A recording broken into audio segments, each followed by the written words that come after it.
While the Montage family of synthesizers offer unparalleled power to sculpt sounds, the truly vast range of available parameters means that a one control per function hardware interface is all but impossible.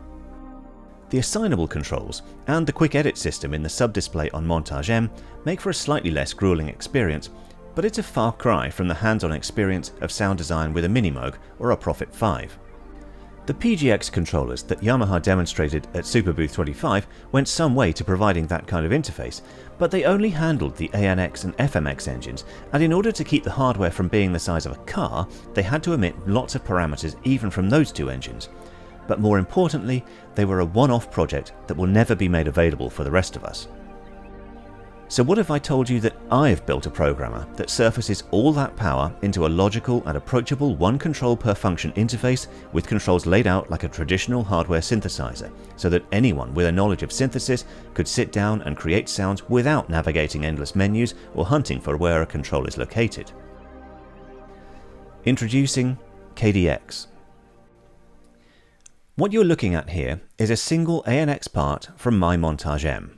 There are a huge number of controls, but we have unlimited space, so I don't need to cram everything into a tiny box.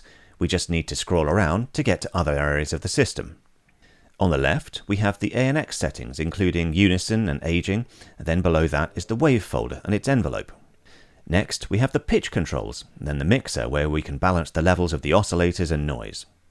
The second column contains the three oscillators, where you can choose the waveform, adjust the octave and fine pitch, and make use of the extensive modulation matrix. Each of these parameters can be modulated by the oscillator envelope or LFO by adjusting the appropriate depth control. Moving over again, we find the part level filters, where we can choose the filter type and adjust all of their parameters, including the filter envelope and LFO. Below this are the amplitude controls, and then at the bottom of the column we have various part level controls including the 3-band EQ, insertion effect selection, note and velocity ranges and more. As you'd expect, all the controls respond to dragging with the mouse or trackpad, and as you adjust controls, the human readable value for that control will either show as a hovering tooltip or in a window next to the control if the value is useful at all times. And of course, more importantly, adjusting controls results in the corresponding parameter instantly updating on the Montage hardware. Let's go and take a look at the filter LFO for this AN-X part. We can select the waveform and see the graph update both on the KDx interface and on the synth. Then we can adjust the speed, the delay, the fade in and phase, and see all of those parameters being updated in real time on the Montage. The depth controls show their adjustment in cents on the KDx interface. The whole interface is vector-based, so if at any point you want finer control over a parameter, just zoom in. One thing that is particularly annoying to edit on Montage is envelopes, and I've solved that in several ways. Firstly, all envelopes are represented with sliders rather than knobs, so it's easy to see familiar envelope shapes, which is a real failing of knobs, but more importantly, adjusting any envelope control within KDx will open up an interactive graph with draggable points, so you can adjust multiple parameters at the same time. To get rid of the envelope pop-up, just click on an unrelated part of the interface or use a different control. You've probably noticed the part selector at the top of the screen, which has illuminated parts 1 to 5 showing that those are active. I can access parts 9 to 16 from there too, just by scrolling within the selector, and you'll notice that I have something sitting in part 9 which we'll look at later. Part 1 is also AN-X, so let's switch over there and we can see all the controls change their values to show the settings for this EP and guitar part. Switching back to part 4 and the control settings change back to those for that part.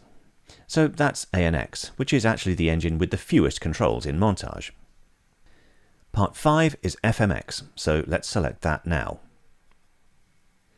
FMX requires a completely different interface from AN-X, so the display updates instantly to show the FMX editor with controls for FM color, the second LFO, and the part level pitch along with all 8 of the operators, which are arranged in horizontal strips like on a CS80, so that the controls for each operator are vertically aligned with those for every other operator. Outside of AN-X, we get the traditional Yamaha envelopes with separate controls for time and level.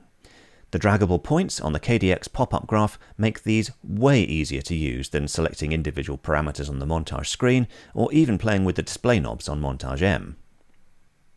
The operator level envelope is a special case because the hold and release levels are linked. Not a problem though, moving either one of those will adjust the other. Of course, if you want to adjust a single dimension of the envelope, you can still use the controls instead of dragging the points. FMX is a big, complex synthesis engine, but this interface makes it as easy as possible to get around it, with all the settings available and visible at all times.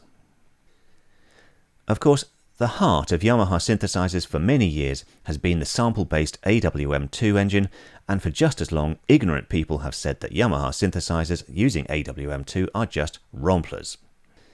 Let's select part 2, which uses AWM2, and show just how wrong they are. Like the FMX engine, I've laid out each element in a horizontal strip, roughly representing the signal flow. So here we have a single AWM2 element, and as you can see, the controls go on and on and on. Each element in an AWM2 part is a complete and discrete synthesizer in its own right, and in fact, there's more control available to a single AWM2 element than many other synthesizers have in total. And Montage has 8 of them per part. And that's even before we talk about Montage M, which can have as many as 128 elements per part, which is a frankly mind-boggling amount of power. You can choose a waveform for each element by simply typing a few characters from its name, or if you know the waveform number, you can enter that instead. At some point, I'll do a demo of building an AWM2 sound using this interface, but for now, let's press on. The layout here is designed to let you compare elements, so as with FMX operators, the pitch envelope for element 1 is directly above element 2, etc. But if you want to treat each element as a discrete synthesizer rather than a layer of a part, you can use the view toggle in the top left of the element to switch to a view that lets a single element stack into a more traditional synthesizer interface. Of course, Montage M supports up to 128 elements per part, so if we head over to the Element Settings panel, we can enable extended elements and set the number we need. I mentioned that I have part 9 active, so let's go and take a look at the drum part I have set up there. Drum keys are somewhat similar to AWM2 elements, with their own waveform, filter, amp and EQ. Each key, from C0 to C6, has a separate section, but showing all 72 of these at the same time would make the interface absolutely gigantic, so instead I show 5. Initially, these are C1, D1, F#1, G#1 and A#1, which correspond to the kick and snare drums and the 3 hi-hat modes. If you want to edit any of the other drum keys, just select a different key using the drop-down menu on any of the 5 key editors, and the interface will update to show the settings for that key. While Montage has a phenomenally powerful control assign system that lets you attach almost any parameter to any of its assignable controls, as you may know from my videos on the subject, making control assignments can be quite an involved process. If all you want to do is move a control and have a parameter change in response, KDx has a solution for you. When I move the cutoff and resonance controls on my Reface CS, the cutoff and resonance controls on the KDx interface respond. And if I head over to an oscillator and move the oscillator type control on my Reface, we can change the oscillator wave for that oscillator on KDx. Or I can move the texture and mod controls and adjust the sync pitch and FM controls. You'll notice that one of the oscillators has a highlight, and that means it's considered the active module. Clicking on another oscillator, or adjusting any of its controls, will switch the active module status to that module. For controls that are oscillator specific, like the waveform or the sync pitch, the active module will determine which controls respond to the incoming hardware messages. So now if I move those controls, they'll adjust oscillator 2 instead of oscillator 1. If I want the hardware to control oscillator 3, all I have to do is select it, and off we go. Naturally, these control mappings are completely configurable, and if you click on the MIDI Learn button at the top of the screen, the controls switch to learning mode. Clicking on any control switches it to become the learner, and as soon as the system receives a MIDI CC message, the mapping is made and saved. KDx doesn't care what device sent the message, so you can set up control layouts using multiple MIDI controllers if you want to. I'll add some more mappings using my Roly Lightpad block. And now I can control various parameters for this ANX part using the hardware controllers from both my Reface and my Lightpad. Just to add even more power and flexibility, KDx maintains separate controller mappings per part type. So while I have the filter cutoff slider on my Reface controlling the part level ANX filter 1 cutoff, if I switch over to an AWM2 part, I can use the same controller to edit the element level cutoff or any other parameter I want. Everything I've shown you so far has been using my MONTAGE M, but KDx is actually a controller framework, and if I click on the Montage logo at the top of the screen, it will show me any other compatible devices connected to my system. Let's switch over to my Montage 7, and here you can see that we're editing the 2-part FM linear synth performance, which has an FMX part and an AWM2 part. We have most of the same controls for FMX and AWM2 as we had for Montage M, with all the same envelope editors which respond in exactly the same way. In fact, there are some controls available within KDx that are not available on the Montage interface at all, such as the AWM part level filter and amplitude envelopes. The amplitude envelope is editable via the assignable knobs on Montage, but the filter envelope is nowhere to be seen, yet here it is. You may have spotted the copy and paste controls associated with the elements, operators and oscillators as we've been looking through the various displays. While Montage has its own facilities to copy and exchange these structures, I figured it would be useful to implement my own version for use in KDx. So all you need to do is click copy on the item you want and then paste it wherever you like. Of course, wherever there's an opportunity to improve functionality, I always like to take it, so KDx offers something that Montage does not. Let's copy element 1 from this part on my Montage 7 and then switch back to my Montage M8X. Now I can paste the element settings I copied from the classic Montage directly to my Montage M in a matter of seconds, rather than having to go through the excruciatingly long-winded process of exporting the stuff I want onto a USB drive and importing it that way.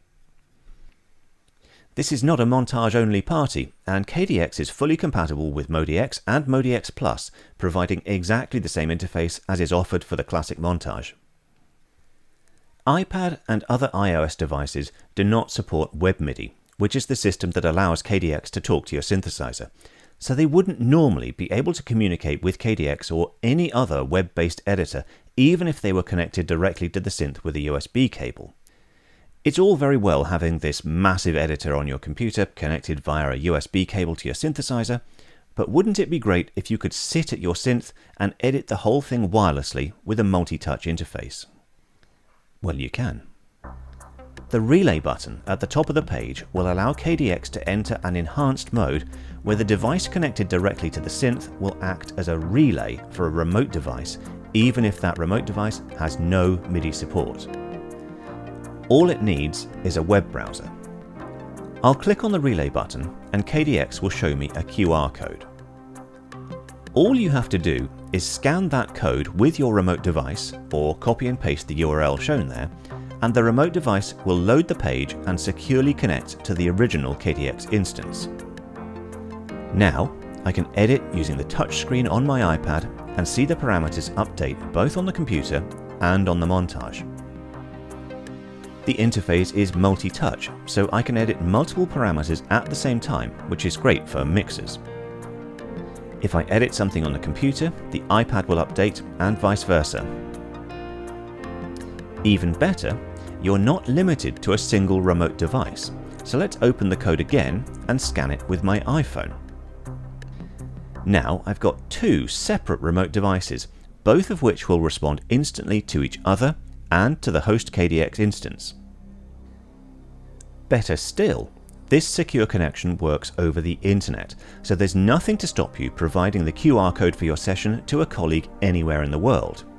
Hans Zimmer, sitting in his studio in Santa Monica, could collaborate with sound designers in Berlin and London, all working in real time on the same synthesizer, which is really quite a remarkable thought. So, time for the big questions, the biggest of which of course is, how do I get my hands on this? Well, KDx represents a sizable amount of time and effort for me, so I'm afraid I won't be offering it for free, but I also won't be charging extortionate amounts for it. As an introductory offer, you can get access to KDx with all of the current editors, including MONTAGE M, MONTAGE, MODX, SEQTRAK and Reface CS for $4.99 per month. There's no lock-in period, and you can cancel the subscription anytime in the unlikely event that you find it's not working out for you. To get instant access, just head over to my website at Barefoot Community Forum. Quickly create an account using a passkey or your Google credentials, then purchase the KDx Subscription account upgrade. I'll leave a link in the description. The forum is there for any bug reports and suggestions you may have. KDx is still in active development and I'm continually adding enhancements, but I'd love to hear your thoughts after you've given it a try. I hope you'll agree that KDx presents a fantastic new way to make sound design for the Montage family of synthesizers more intuitive and approachable, surfacing the power of these instruments in a way that requires no knowledge of the complex maze of menus and displays on the synth. I can't wait to hear what you can do with it.